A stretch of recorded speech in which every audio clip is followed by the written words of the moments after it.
Ahora vamos a ver la sección 12.0 de la hoja de datos del PIC 16F1619. La sección 12.0 habla de puertos de entrada y salida, o I/O ports, input-output ports. Estos puertos tienen la característica de que están controlados por un flip-flop. Este es el punto central de los puertos, donde este flip-flop lee un dato aquí del bus de datos. Este bus de datos viene de la memoria flash, de donde se sacan los datos, y no directamente, sino a través de un registro llamado IR, registro de instrucciones. Entonces viene y un bit viene, y si queremos escribir en el puerto IO, viene un bit aquí y se escribe ahí. Entonces, al estar ese bit aquí en esta entrada, un bit igual a 1, cuando entra el pulso a la subida de la señal de reloj, se transfiere. Entonces la Q queda aquí. Para que se pueda transferir, hay un registro llamado un inversor de tercer estado, Tri-State Inverter. Este inversor de tercer estado transmite este bit hacia el pin para que quede configurado como salida.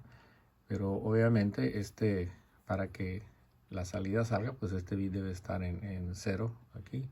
Y como está invertido por ese círculo, pues va a quedar activado en baja impedancia. Entonces la información que escribieron aquí se transfiere hacia la salida. Hay dos diodos aquí, pero esos dos diodos son para proteger contra voltajes mayores a la fuente. Cuando ustedes le aplican un voltaje mayor a la fuente, pues se va hacia la fuente. Y si aplican un voltaje negativo menor al voltaje de la tierra, pues este diodo lo va a mandar a tierra, a VSS. Bien, ahora cuando ustedes quieren configurar el puerto cuando quieren configurar el puerto como entrada, existen otras opciones. Primero dejen borrar estos bits que escribí aquí. Bien, ahora vamos a hacer que el puerto sea una entrada. Si el puerto va a ser una entrada análoga, como lo es por defecto, cuando es una entrada análoga, viene el dato y se lee en los periféricos análogos, como los comparadores de voltaje y el convertidor analógico digital. Entonces hacia allá se va esa información de voltaje. Bien, pero para que eso ocurra, necesitamos desconectar el tris. Entonces ahora en lugar de estar en el estado 1, se pone en el estado antes estaba en 0 y era 1, ahora se pone en 1, y aquí internamente va a haber un 0 gracias a ese inversor. Entonces queda deshabilitado, ya no va a poder transferir información hacia acá. Entonces queda desconectado en alta impedancia. Al quedar desconectado, pues ahora sí el periférico análogo se puede leer hacia este lado. Pero también el ANCEL juega un papel, porque el ANCEL debe deshabilitar a la compuerta. Entonces el ANCEL, si está en 1 es análogo, si está en 0 es digital. Entonces si está en 1, lo dejamos aquí en un 1 para que sea análogo. ¿Por qué? Porque este inversor da un 0 aquí. Entonces deshabilita la compuerta, no le permite leer el dato que esté aquí de voltaje, y por eso el voltaje se transfiere hacia los periféricos análogos. Esa es la manera en la que queda funcionando como un pin de entrada análogo, que puede ser AN0, AN1, AN2, dependiendo de cuál puerto estén manejando. Bien, ahora vamos a ver otro caso.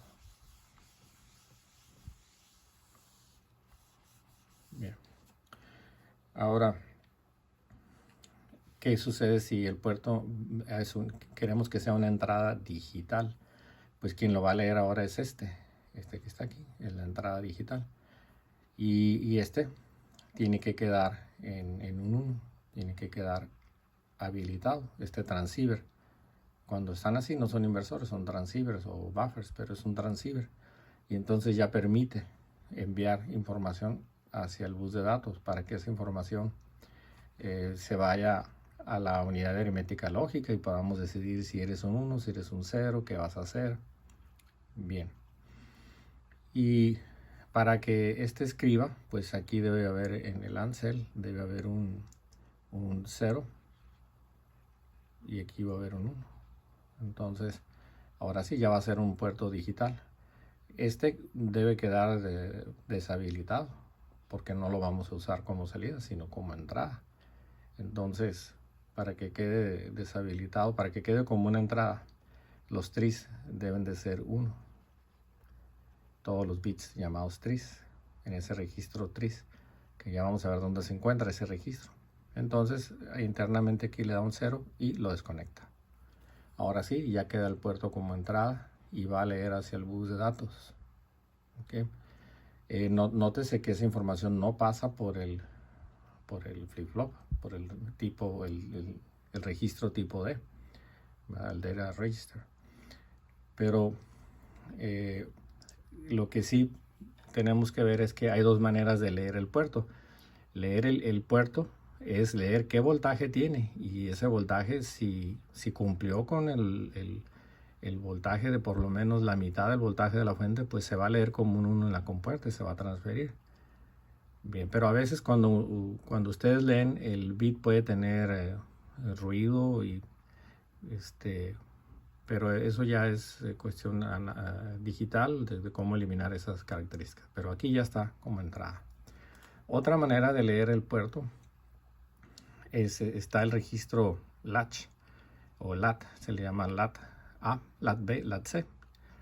Entonces, una cosa es leer el puerto con la instrucción read, o sea, con la instrucción de lectura, bit test, más bien bit test, o leer todo un puerto, pero por lo pronto sería leer un bit, pues sería bit test en lenguaje ensamblador. Y otra manera sería, primero, o leemos el pin o leemos lo que está en la Q, porque muchas veces ustedes escriben al puerto, cuando es salida, escriben y pues no saben si el dato por ruido se moduló, quedó modulado, o sea, quedó afectado. Y otra cosa es leer lo que hay en el registro Q. Si yo escribí un dato, debe de estar acá, pero cuando ustedes lo leen, no es lo mismo leer esto a leer lo que está en el flip-flop tipo D, en la Q, para ser precisos. Entonces, las instrucciones de lectura del LAT nos ayudan a leer el estado de la Q.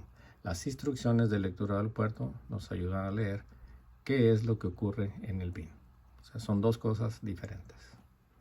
Y así ya queda con esto, con este video explicado cómo funciona el puerto, un puerto genérico del PIC. Gracias.